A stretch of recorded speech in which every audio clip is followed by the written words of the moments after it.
এ যেন বিশ্বাসভঙ্গের এক নির্মম পরিণতি, নায়ক থেকে হঠাৎই খলনায়ক।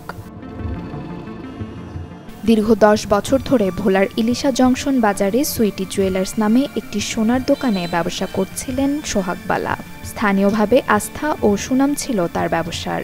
অনেকেই নিরাপদে স্বর্ণ গচ্ছিত রাখতেন সোহাগ বালার দোকানে। গত 25 মে রবিবার হঠাৎ দোকান বন্ধ করে রাতের আঁধারে এলাকা ছেড়ে পালিয়ে যান সোহাগ। পরদিন সকাল থেকে যোগাযোগের চেষ্টা করেও পাওয়া যায়নি তাকে। স্থানীয়দের তথ্যমতে প্রায় 500 ভরি স্বর্ণ এবং নগদ প্রায় $1.5 কোটি টাকা নিয়ে উধাও সুইটি জুয়েলার্সের মালিক।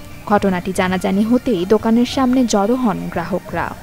মায়া বিয়া দিমু, আমি জিনিস বানাইতে দিছি চেইন জাবসা 2 ভরির। আমার হেই মায়া আজকে নেয় না, আমার মায়া বিয়া দিতে পারি না, তার মায়া নিতে পারে না। মরা মায়ের চিহ্ন, আমার মায়ের চিহ্ন আমার কানে আসিল। আমার জামাই নদীতে ব্যবসা করে, এই জন্য আমি 15,000 টাকা ফাঁসানি জিনিস দিয়ে 15,000 টাকা নিছি। আমি 12 আনা জিনিস বন্ধক দিয়ে 20,000 টাকা নিছি।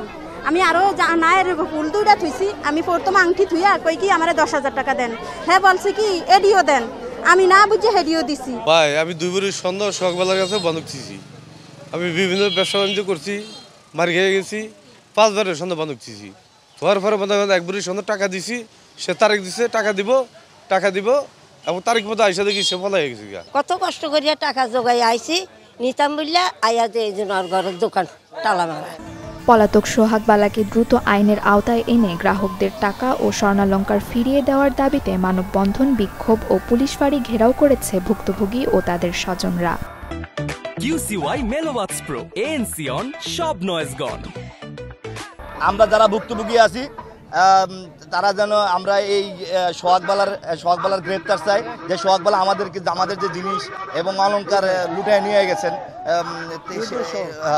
এই টাকা পয়সা সহকারে, এটা আমরা ফেরত চাই। এখন আমরা যেই এতদিন পর্যন্ত অপেক্ষা করেছি, কোনো রকম বাজার কমিটির পক্ষ থেকে অথবা প্রশাসনিক পক্ষ থেকে আমাদের কোনো রকমের সান্ত্বনা দেওয়া হয় নাই যে এটার 1 সপ্তাহ বা 1 মাস বা 2 মাস পরে আমরা এটা সমাধান করব।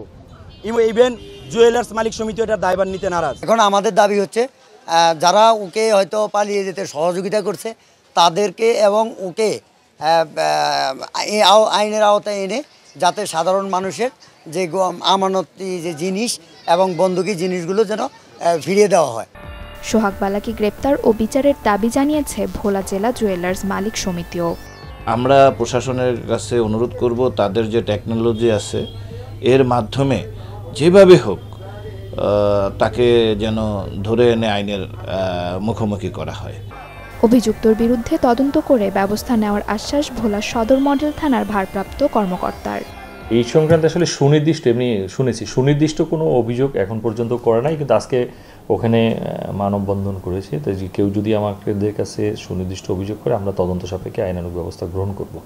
কিন্তু এক্ষেত্রে আমার একটা পর্যবেক্ষণ হলো আপনাদের মূল্যবান সম্পদ আপনারা যেন তেন লোকের কাছে যেন তেন জায়গায় রেখে যদি আপনারা প্রতারণার শিকার হন, সেক্ষেত্রে আপনারা যদি আগে থেকেই সতর্ক না হন তাহলে যে কোনো সময় প্রতারিত হতে পারেন। শেষ সম্বল হারিয়ে পরিবারগুলো এখন চরম হতাশায়।